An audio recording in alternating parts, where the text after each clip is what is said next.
সম্প্রতি এসএসসি 2016 নিয়োগ মামলায় 26,000 শিক্ষকের চাকরি বাতিলের রায় দিয়েছে সুপ্রিম কোর্ট। যোগ্য বা অযোগ্য প্রার্থীদের আলাদা করতে না পেরে পুরো প্যানেল বাতিল করে দিয়ে যোগ্য শিক্ষকদের অমানবিক এবং মর্মান্তিক পরিস্থিতির দিকে ঠেলে দেওয়া হলো।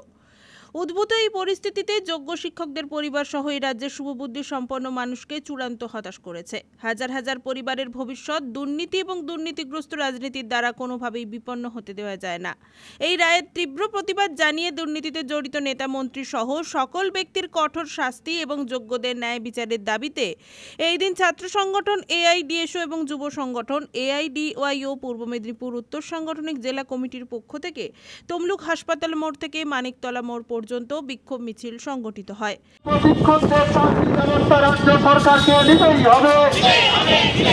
সরকারি সমস্ত শূন্য পদে স্বচ্ছভাবে নিয়োগ করতে হবে। দুর্নীতির সঙ্গে যুক্ত ব্যক্তিদের দৃষ্টান্তমূলক শাস্তি দিতেই হবে। যোগ্য চাকরি প্রার্থীদের চাকরি বাতিল হলো কেন রাজ্য সরকার জবাব দাও। এই যোগ্য চাকরি প্রার্থীদের চাকরি বাতিল হলো কেন রাজ্যের দুর্নীতিগ্রস্ত তৃণমূল সরকার জবাব দাও। এই জবাব চাইতে বিজেপিকে আন্দোলন চলছে,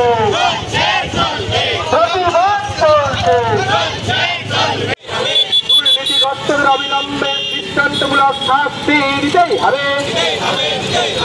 এই দাবিতে সারা বাংলা জুড়ে বিক্ষোভ মিছিল দলে দলে যোগ দেন। এরই পাশাপাশি মানব সভ্যতার শত্রু মার্কিন সাম্রাজ্যবাদের মদতপুষ্ট ইসরায়েল যেভাবে গাজা ভূখণ্ডে নিরস্ত্র মানুষকে নিকেশ করার হীন প্রচেষ্টা চালিয়ে যাচ্ছে, তারই প্রতিবাদে পৃথিবীব্যাপী গণতন্ত্রপ্রিয় শান্তিকামী সমস্ত মানুষদের এগিয়ে আসার আহ্বান জানিয়ে মিছিল সংগঠিত হয়। সেই সরকারি স্কুলগুলোকে দখল করবে এবং হাজার হাজার টাকা ভর্তি ফি নেবে। তাহলে আপনারা বলুন, যারা সাধারণ ঘরের ছেলেমেয়েরা, যারা খেটে খায়, সাধারণ গরিব মধ্যবিত্ত ঘরের ছেলেমেয়েরা, তারা কি সম্ভব হবে তাদেরকে এই যে সরকারি স্কুলে না পড়িয়ে বেসরকারি স্কুলে হাজার হাজার টাকার বিনিময়ে পড়ানো? কোনোদিন সম্ভব হবে না। তাহলে দেখা যাবে কয়েক বছরের মধ্যে সমস্ত সরকারি শিক্ষা প্রতিষ্ঠানগুলো তুলে দেওয়া হবে এবং সরকারি শিক্ষা প্রতিষ্ঠান তুলে দিলে সাধারণ গরিব মানুষের কাছ থেকে শিক্ষাকে কেড়ে নেওয়া হবে। বন্ধুগণ, এই যে সত্য, এই যে চরম সত্য, এই 26,000 শিক্ষকের পদ বাতিল করে দেওয়ার পিছনে যে চরম সত্যটা লুকিয়ে আছে, সেই সত্যটা আপনারা দেখবেন না।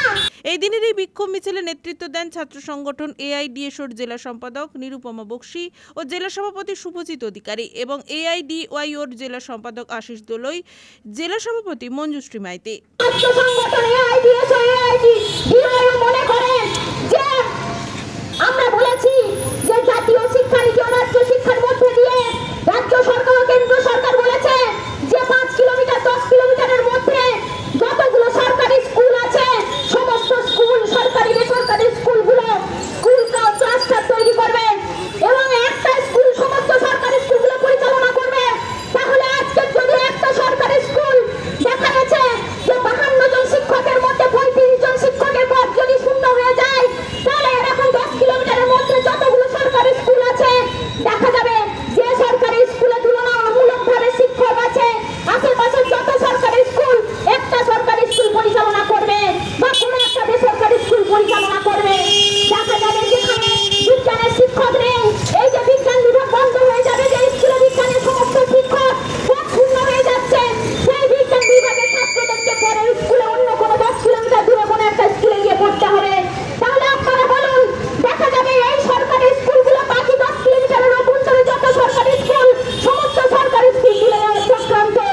এর পিছনে রাজ্য সরকারের যে চক্রান্ত, যে শিক্ষা ব্যবস্থার মেরুদণ্ডটাকে ভেঙে দেওয়া, সরকারি সিস্টেমটাকে ভেঙে দেওয়া, এর প্রতিবাদ আপনারা করবেন না।